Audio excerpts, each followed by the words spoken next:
ఇలాంటి ఉరుకులు పరుగులు జీవితంలో అందరూ కూడా పొద్దున్నే లేవడం, మళ్ళీ క్యారేజ్ కట్టుకోవడం, ఆఫీస్కి వెళ్ళడం, ఈ యొక్క ఈ లైన్ ఇలానే కొనసాగుతూ ఉంటుంది. సో దీనివల్ల హెల్త్ అనేది దెబ్బతింటూ ఉంటుంది.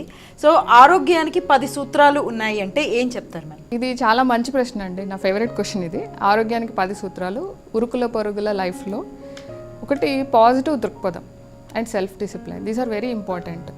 మన పాజిటివ్ దృక్పథం అంటే కోవిడ్ టైంలో నేను ప్రత్యేకంగా చూశాను, ఐసీయూలో అడ్మిట్ అయిన పేషెంట్స్ పాజిటివ్ దృక్పథంతో ఉన్న వాళ్ళు ఎలా ట్రీట్మెంట్కి స్పందించారు, బాగా ఫియర్, యాంగ్జైటీ, స్ట్రెస్ ఎక్కువ ఉన్న వాళ్ళు ఎలా ట్రీట్మెంట్కి స్పందించారు అనేది makes a lot of difference.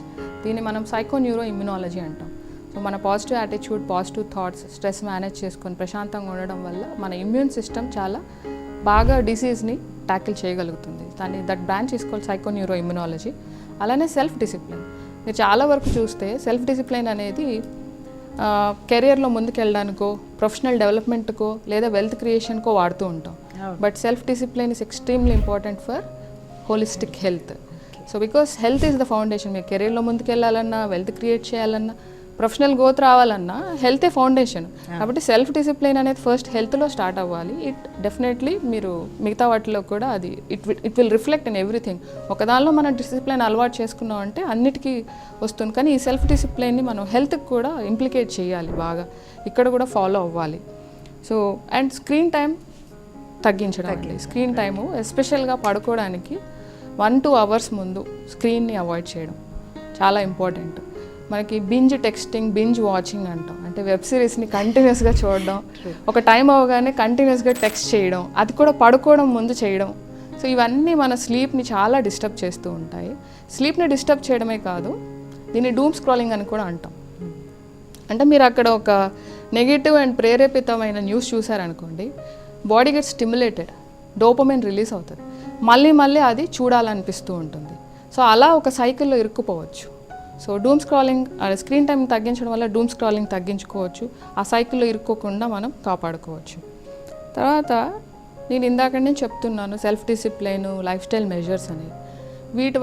ఈ లైఫ్ స్టైల్ మెజర్స్ గురించి లేదా న్యూట్రిషన్ ఎనీథింగ్ సింపుల్గా ఉండి స్లోగా వెళ్తూ సస్టైనబుల్గా ఫాలో అవ్వాలి.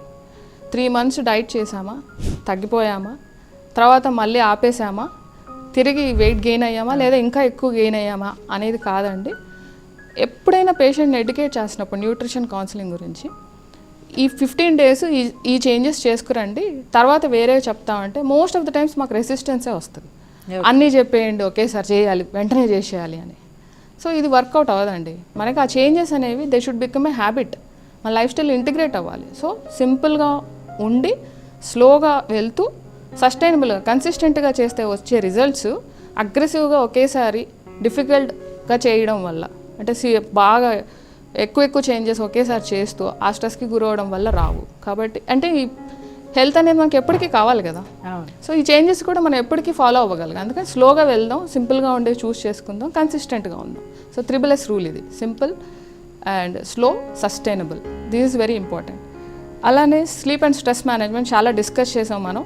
న్యూట్రిషన్కి, ఫిజికల్ యాక్టివిటీకి, ఎక్సర్సైజ్కి ఎంత ఇంపార్టెన్స్ ఇస్తారో నిద్రకి, స్ట్రెస్ మేనేజ్మెంట్కి కూడా అంతే ఇంపార్టెన్స్ లేదా అంతకంటే ఎక్కువ ఇంపార్టెన్స్ ఇవ్వాల్సిన అవసరం ఉంది. ఇప్పుడు మనకి బ్యూటిఫుల్ స్ట్రెస్ మేనేజ్మెంట్ టెక్నిక్స్ ఉన్నాయి.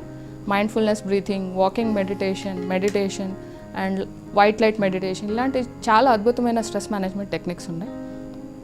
మేము ఇప్పుడు క్యారెక్టరిస్టిక్గా ప్రిస్క్రిప్షన్లో స్ట్రెస్ మేనేజ్మెంట్ గురించి రాసినప్పుడు white light meditation immediately after waking up for 10 minutes in the morning, తర్వాత before going to sleep for 10 minutes అని స్పెసిఫిక్గా ఒక మెడిసిన్ ఎలా రాస్తామో అలానే రాస్తున్నాం. అంత ఇంపార్టెంట్ అనమాట. సో ఫ్యామిలీ టైం అంటే strength and support. Family time is very important. మీకు ఎలాంటి డిఫికల్ట్ సిచ్యువేషన్స్ వచ్చినా you can look forward towards your family. కాబట్టి ఫ్యామిలీ టైంని ప్రయారిటైజ్ చేసుకోవడం, క్వాలిటీ టైం స్పెండ్ చేయడం, deeper conversations, deeper connections build చేయడం. I can't say it's very, అసలు ఎంత ఇంపార్టెంట్ అనేది చెప్పడానికి కూడా కష్టం అనమాట. అంటే it's very important for health. అది ఫ్యామిలీ టైం. ఇది మనకి ఎమోషనల్ రెసిలియన్స్ని బిల్డ్ చేస్తుంది. అలానే ఇక్కడ ఇంకో ఇంపార్టెంట్ విషయం చెప్పాలండి. ఇప్పట్లో యంగ్ పీపుల్లో, అడోలసెంట్స్లో, చిన్నపిల్లల్లో ఒబేసిటీ చాలా ఎక్కువైపోతుంది, అడిక్షన్స్ చాలా ఎక్కువైపోతున్నాయి. దీనికి ముఖ్య కారణం లోన్లీనెస్. సో ఈ deeper connections, family support system లేకపోవడం అన్నమాట. సో లోన్లీగా ఉన్నప్పుడు ఏమవుతుంది, చాలా వరకు నెగిటివ్ ఎమోషన్స్ వచ్చినప్పుడు ఆ నెగిటివ్ ఎమోషన్స్ని ఎస్కేప్ చేయడానికి they go pleasure seeking behaviour ఉంటుంది అనమాట ఇమీడియట్గా.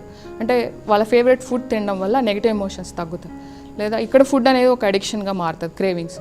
అది ఫుడ్ అవ్వచ్చు, ఆల్కహాల్ అవ్వచ్చు, స్మోకింగ్ అవ్వచ్చు, డ్రగ్స్ అవ్వచ్చు, లేదా లేకపోతే కంటిన్యూస్గా స్క్రోలింగ్ అవ్వచ్చు. సో అడిక్షన్స్కి when there is lack of connection it leads to addiction. So it's very important family support system అనేది. Next very very important, food delivery యాప్స్ని ఎంత తక్కువగా యూస్ చేస్తే అంత మంచిది. నేను చిన్నతనంలో నాకు బాగా గుర్తుంది, నా నేటివ్ ప్లేస్ నెల్లూరు. అక్కడ వెంకటరమణ అండ్ మురళీకృష్ణ అని వెరీ ఫేమస్ రెస్టారెంట్స్ ఉంటాయి. అక్కడ టిఫిన్స్ చాలా బాగుంటాయి. సో సండేస్ మ్యాక్సిమం ఒక పూట ఆ టిఫిన్ ఎంజాయ్ చేసేవాళ్ళు, డిఫరెంట్ స్పెషల్ ఐటమ్స్ని. సో అలా మనము రెస్ట్రిక్ట్ చేసుకోవాలండి. ఇప్పుడు మీకు బాగా ఫేవరెట్ ఐటమ్ ఉంది, దాన్ని రోజు తినేసారనుకోండి, ప్రెషియస్నెస్ తగ్గిపోతుంది కదా, ఇంక మళ్ళీ వేరే దానికోసం ఎతకాల్సి వస్తుంది. సో ఇక్కడ అన్ని రకాలుగా పనిచేస్తుంది అనమాట అది. సో ఫుడ్ డెలివరీ యాప్స్ని ఎంత తక్కువగా వాడితే అంత బెటర్. అండ్ మన టేస్ట్ బర్డ్స్ని మరీ మనం టికిల్ చేయొద్దు. అంటే టేస్ట్ విషయంలో కూడా కొంత కాంప్రమైజ్ అవ్వడం చాలా అవసరం అండి. హెల్దీ ఫుడ్ అన్నిసార్లు టేస్టీగా ఉండాలని అనుకోవడం అనేది కష్టం. అది spending time in nature. So మనకి ఏన్షియంట్ యోగిక్ సైన్స్ ప్రకారం కానీ ఆయుర్వేద ప్రకారం కానీ మన బాడీలో కూడా 5 ఎలిమెంట్స్ ఉంటాయి. So when you are more connected to nature there is balance between all these elements, there is harmony in the system. కాబట్టి spending time nature is like you are going back to your roots. మీరు అది చాలా important. మీరు వెకేషన్స్కి వాటికి చూస్ చేసినప్పుడు కానీ on a daily basis కానీ walking చేసినప్పుడు కానీ గ్రీనరీ ఉండే చోట చూస్ చేసుకోవడం అనేది చాలా హెల్ప్ఫుల్గా ఉంటుంది. అండ్ ఇంకో ముఖ్యమైన విషయం అండి, అతి సర్వత్రా వర్జయేత్. అంటే ఏదన్నా మంచిది కదా అని చెప్పేసి విపరీతంగా చేసేస్తే, ఇందాక మీరు అన్నట్టు స్లీప్ త్యాగం చేసి ఎక్సర్సైజ్ చేయడం, ఇలా చేసినప్పుడు బెనిఫిట్స్ కంటే నష్టాలే చాలా ఎక్కువ. అండ్ అల్టిమేట్లీ అండి ఆధ్యాత్మిక చింతన very very very important.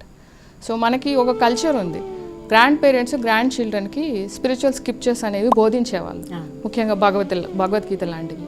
So భగవద్గీతలో ఉన్న టీచింగ్స్ మనకి positive attitude towards life, difficult సిచ్యువేషన్స్ని ఎలా డీల్ చేయాలి, కష్టాలు వచ్చినప్పుడు ఎలా వాటిని ఫేస్ చేయాలి, అలా మన బిహేవియర్ని మోడిఫై చేయడానికి చాలా ఇంపార్టెంట్.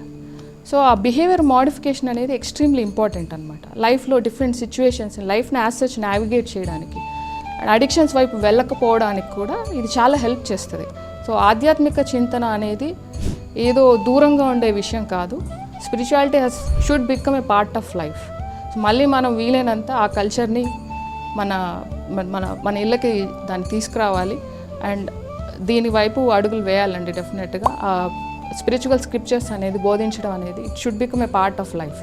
సో చాలా బాగుంది మేడం. లైక్ నేను చాలా రేర్గా చూస్తుంటాను స్పిరిచువల్ పాత్ని డాక్టర్స్ అనేవాళ్ళు చూస్ చేసుకుని దాంతో కలిపి ఇంటిగ్రేటెడ్గా ఈ యొక్క హెల్త్ గురించి చెప్పడం అనేది చాలా రేర్. కానీ ఇది చాలా చాలా బాగుంది, నాకు చాలా చాలా నచ్చింది. అండ్ అట్లనే ఈరోజు మన కార్యక్రమంలో ఆరోగ్య సూత్రాలని చాలా చక్కగా తెలియజేస్తూనే బేసిక్ హెల్త్ ఇష్యూస్ ఏ విధంగా డీల్ చేయాలి అన్నదాన్ని కూడా చాలా చక్కగా మా కార్యక్రమంలో తెలియజేసినందుకు మా ప్రేక్షకులకు ధన్యవాదాలు.